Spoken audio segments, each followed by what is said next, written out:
Maybe he could use some of his hidden charms to make her give in to what he wanted.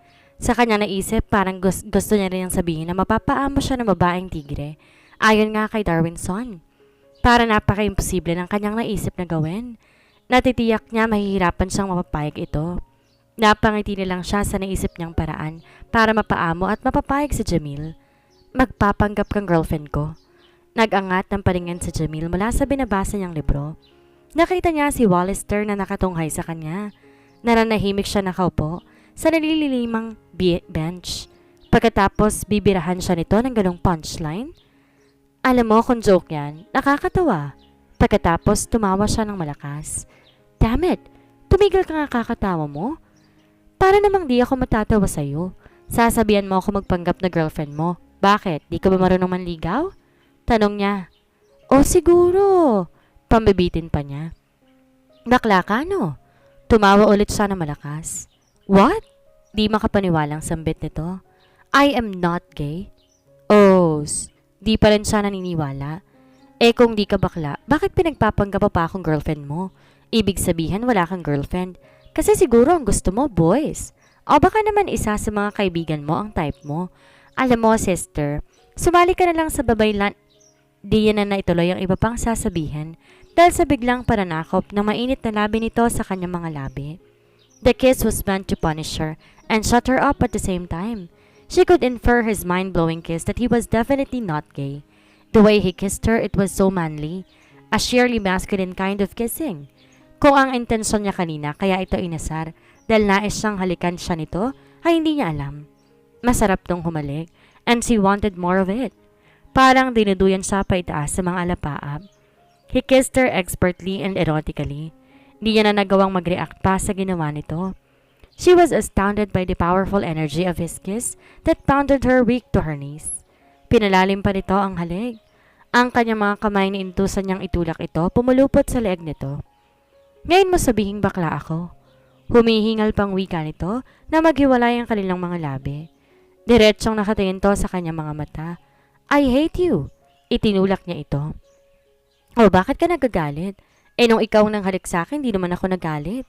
Nanunoksong wika nito. Pinapaalala pa sa akin ang kagagahan ko. Napakawalang hiya talaga. Ang kapal mo.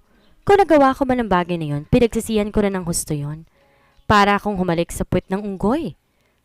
Pagbangon naman niya sa kanyang pride. Puwet pala ng unggoy ha? He said in a mocking tone.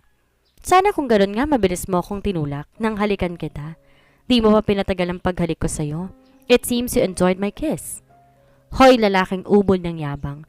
Mahiya ka nga sa balat mo. Siyempre kahit sinong babae madadala sa paghalik mo. She sneered at him. Makaalis na nga't baka tangin ako na signal number 3 dito. Pagkasabi nun, mabilis na niyang tinalikuran ito. Ano, payag ka na bang maging girlfriend ko? Puno ng kumpiyansang tanong nito sa kanya. Na para bang siguradong sigurado ito na papayag siya sa nais mangyari nito. Isang malutong na hindi ang kanyang isinagot. Kung ganun, mapipilitan akong ipamalita sa campus na hinalikan mo ko. That you took advantage of me. Ipapapublish ko tong chismis na to sa collegian. Pananakot nito sa kanya. Marahas na napalingon siya rito. Si Darwinson ang editor-in-chief ngayon ng collegian. Sigurado ko papayagin ka agad sa bala ko dahil sa ginawa mong pagtataray sa kanya? Walang hiya kang blackmailer ka? So, do I take that answer as a yes? Hindi pa rin. Singhal niya rito. Tumayo siya at nagmarcha palayo dito. Akala yata nito matatakot siya. Nagkakamali ito kung ganon. Pero sa sarili niya alam niyang may pag-asa naman tong sagutin niya kung sakasakaling ligawan nga siya nito. Bakit hindi? Kasi nalang ligawan na siya nito. Kaya pala nagpuputok ang butsi mo eh. Tudyo ng isang maliit na tinig sa kanyang isip. Pakialam mo, kahit gustong gusto kong suggestion niya, hindi ko inaaminin. Dalagang Pilipina ata to, no? Bilib na raman ako sa alindog mong babae ka. Humahangang puri ni Berna kay Jabil. Nagulat pa siya sa ginawang pagdalo ng dalawang kaibigan niya sa bahay nila. Hindi kasi siya pumasok nung araw na yon. Tinulungan niya ang kanyang ina sa mga labahin nito.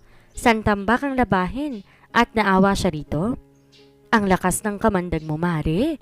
Biruin mo na umaling sa'yo si Wallister. Iba ka rin. Puri naman ni Virgily. Malakas ang loob mag-ingay ng mga ito sa bahay nila dahil kilala na ang mga ito ng kanyang ina. Ano ba yung sinasabi ninyo? Salubong ang kanyang mga kilay na tanong sa mga ito. Asos?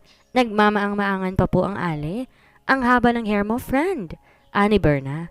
Oo nga, boyfriend mo na pala si Wallister. Ni hindi mo malang sinasabi sa aming dalawa. May pagtatampo sa tinig na sabi ni Virgily. Ano, Jamil? May nobyo ka na naman? Singit ng kanyang ina sa pag-uusap nilang magkakaibigan. Nako nay, huwag kayong maniwala sa dalawang yan. Nanluloko lang ang mga yan. Ano bang nanluloko? Ani Berna. May kinuha to sa loob ng bag nito at ibinigay yon sa kanyang ina.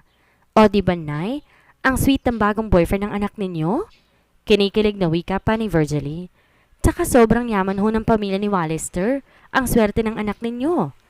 Binabasa ng kanyang ina ang kopya ng diaryong iniabot ni Berna dito. Kapag Kwan tumingin to sa kanya, nagniningning ang mga mata nito.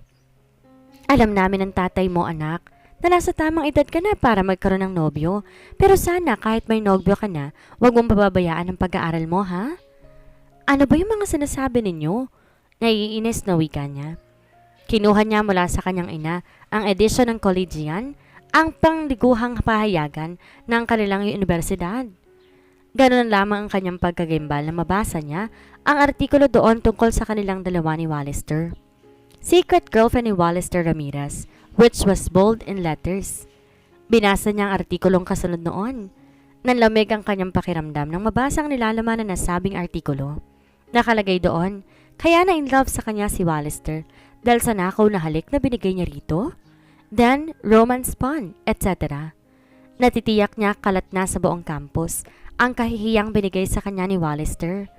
Parang wala na siyang mukhang maihaharap pa sa mga estudyante sa universidad at kagagawan lahat ng yon nang walang magawang si Wallister.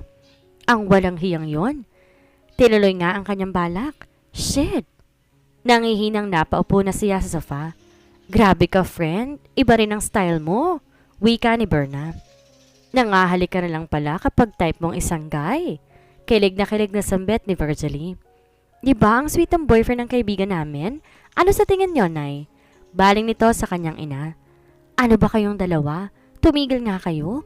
Hindi ko boyfriend ang gunggong na Wallister na yon. Hindi. Kontra niya sa pinagsasabi ng mga ito. Ay, ang sweet naman ang endearment mo sa kanya. Gunggong? Ani Virgily.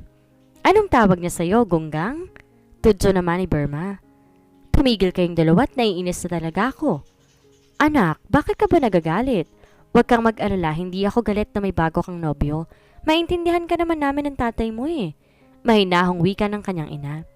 Pero nay, hindi ko po talaga nobyo si Wallister. Protesta pa rin niya. Ngunit ngiti lang sinagot ng kanyang mga kaibigan at ng kanyang ina. She just groaned inwardly to the absurdity of the whole situation. Kinagabihan, kinausap siya ng kanyang mga magulang tungkol kay Wallister. Di naman tutulong mga ito kung may nobyo na nga siya. Basta wag lamang daw niyang pababayaan ang kanyang pag-aaral. Hindi tuloy niya alam kung sisisihin ang kanyang mga kaibigan sa pagbabalita ng mga ito sa kanyang ina. Inis na inis si Jamil nung araw na yon. Bawat estudyanteng makasalubong niya makahulugan ng tingin na ipinupukol sa kanya. Ngaling-aling bulyawan niya mga ito para tigilan siya. Vacant period niya na magpasa siyang puntahan at kumprontahin si Wallister. Naabutan niya ang dalawang lalaking nagkukwentuhan sa tambayan ng mga kaibigan nito. Kaagad na nagngisihan ng mga ito na makita siya. Hello, Virgin. I'm Simon. Si Wallister bang hinahanap mo?